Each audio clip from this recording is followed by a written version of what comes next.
পঞ্চগড়ে কোনো নেতা আছে? বাংলাদেশের নেতা আছে? সেই নেতা আপনারা জানেন যে বাংলাদেশ একটা গণঅভ্যুত্থানের মধ্য দিয়ে আজকে এই জায়গায় আসছে। এই গণঅভ্যুত্থানের পরে আমাদের প্রত্যাশা যে দেশটাকে আমরা নতুন করে গড়ব, একটা বৈষম্যহীন ইনসাফের ভিত্তিতে, সম্প্রীতির ভিত্তিতে আমরা এই বাংলাদেশটাকে গড়ে তুলব। চাঁদাবাজি সন্ত্রাস মুক্ত একটা দেশ হবে। এই লক্ষ্যে এই গণঅভ্যুত্থানে যারা যে সকল তরুণরা আমরা নেতৃত্ব দিছিলাম, তারা মিলে এই নতুন রাজনৈতিক দল জাতীয় নাগরিক পার্টি, যেই পার্টি আপনার কথা বলতে চায়, সাধারণ জনগণের কথা বলতে চায়, অন্যায়ের বিরুদ্ধে, জুলুমের বিরুদ্ধে, ইনসাফের পক্ষে রাজনীতি করতে চায়। প্রিয় আটোয়ারী উপজেলার বাসিন্দাগণ, আপনাদের এলাকার গর্ব সার্জিস আলম, তিনি এখন শুধু আটোয়ারী নয়, তিনি এখন কেবল পঞ্চগড়ের নয়, তিনি পুরো বাংলাদেশের নেতা হয়ে উঠেছেন। পুরো বাংলাদেশের মানুষের জন্য তিনি কথা বলছেন, লড়াই করছেন। এবং আমরা জাতীয় নাগরিক পার্টি সার্জিস আলমের উপর একটি গুরুত্বপূর্ণ দায়িত্ব দেওয়া আছে যে পুরো উত্তরাঞ্চলকে উনি সংগঠিত করবেন। আপনারা জানেন যে উত্তরাঞ্চলের মানুষ, উত্তরবঙ্গের মানুষ নানা বৈষম্য এবং অবহেলার শিকার বাংলাদেশে দীর্ঘদিন ধরে। সার্জিস আলম তার বক্তব্যে বললেন যে আটোয়ারী উপজেলার সমস্যাগুলো কি, এবং একটা গণঅভ্যুত্থানের পরে, ফ্যাসিস্টের পতনের পরে আবারও নতুন করে চাঁদাবাজি এবং সন্ত্রাস, মাদক ইত্যাদি আবার শুরু হয়েছে। যুব সমাজকে আবার অধপতনের দিকে নিয়ে যাওয়া হচ্ছে। আমরা কি এইটার জন্য গণঅভ্যুত্থান করছিলাম? আমরা কি এই দেশ, এই বাস্তবতার জন্য স্বৈরাচারের পতন ঘটাইছিলাম? আমরা ঘটাই নাই।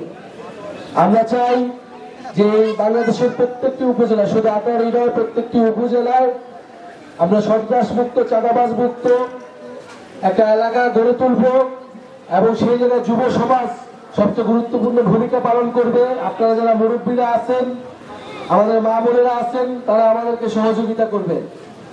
জাতীয় নাগরিক পার্টি হিন্দু, মুসলিম, ধর্ম নির্বিশেষে সকল মানুষের কথা বলতে চায়। আমরা বিগত আমলে দেখছি যে আমাদের হিন্দু ধর্মে, আমাদের সনাতন ধর্মের ভাই বোনেরা অনেক নির্যাতিত হয়েছে, তাদের জমি দখল করা হয়েছে। আওয়ামী লীগ বারবার বলছে তারা অসাম্প্রদায়িক দল, কিন্তু তারা কখনো সনাতন ধর্মের মানুষের সাথে ইনসাফ করে নাই। করছে? করে নাই। তারা বারবার জমি দখলের শিকার হয়েছে, কোনো বিচার পায় নাই। আমরা চাই এই নতুন বাংলাদেশে তারা ইনসাফের ভিত্তিতে, সম্প্রীতির ভিত্তিতে আমরা একসাথে এই বাংলাদেশে বাংলাদেশী হিসেবে, নাগরিক হিসেবে সকল সুযোগ সুবিধা পাবো। আরেকটি কথা বলতে চাই যে আপনারা দেখছেন যে এই যে হাসিনা সরকার, হাসিনা সে নিজে তার দলের নেতা কর্মীদের পালায় গেছে দেশ থেকে। তার পরিবার এবং যারা লুটপাট করছে, একটা দলের মধ্যে কিছু মানুষ লুটপাট করে অনেক বেশি বড়লোক হয়ে গেছে, অনেক বেশি জুলুমবাজ হয়ে গেছে, তারাই কিন্তু আজকে দেশ থেকে চলে গেছে। তাদের সকল নেতা কর্মীকে তারা বিপদে ফেলায় দেশ থেকে চলে গেছে। এইটা কোনো দলের নেতা হইতে পারে না। বাংলাদেশে এই যে গুটি কয়েক মানুষ স্বৈরাচার তৈরি করছে, ফ্যাসিস্টবাদ তৈরি করছে, এরাই সকল সম্পত্তির মালিক হয়েছে। এই একটা মাত্র পরিবার, মুজিব পরিবার, এরাই সকল সম্পত্তি দেশের মালিকানা, দেশের জমিদারি নিয়ে নিছিল। ফলে আমাদের এই জমিদারি প্রথা ভাঙছি আমরা গণঅভ্যুত্থানে। নতুন করে যদি কোনো জমিদারি প্রথা, নতুন করে কোনো স্বৈরাচার, ফ্যাসিস্ট, চাঁদাবাজ তৈরি হয়, তার বিরুদ্ধে আমাদের লড়াই করতে হবে, তার বিরুদ্ধে কথা বলতে হবে। এবং এই লড়াই, এই সংগ্রাম আমাদের অবশ্যই আটোয়ারী উপজেলা থেকেই শুরু করতে হবে। আবারও আমরা বাংলাদেশে যাতে নতুন করে কোনো ভয়ের সংস্কৃতি আমরা তৈরি না করি। যদি কোনো অন্যায় দেখেন, যদি কোনো জুলুম দেখেন, আপনাদেরকে প্রতিবাদ করতে হবে, তারা কথা বলতে হবে। আপনাদের এলাকার নেতা সার্জিস আলম পুরো গণঅভ্যুত্থানে নেতৃত্ব দিচ্ছে, বাংলাদেশের মানুষের পক্ষে কথা বলছে। মানে আটোয়ারী উপজেলার প্রতি বাংলাদেশের মানুষ কিন্তু তাকায় থাকবে যে এই উপজেলা কত ভালো চলে, এই উপজেলা কত শান্তি এবং কত প্রতিবাদ থাকে এই উপজেলাতে। আপনারা কি সেই প্রতিবাদ চালাতে পারবেন? সার্জিস আলমের সাথে থাকবেন আপনারা? সার্জিস আলমের সাথে থাকবে? হিন্দু মুসলিম নির্বিশেষে সার্জিস আলমের সাথে থাকবে? এই আটোয়ারী উপজেলার কোনো নেতা আছে? এই পঞ্চগড়ে কোনো নেতা আছে? বাংলাদেশের নেতা আছে?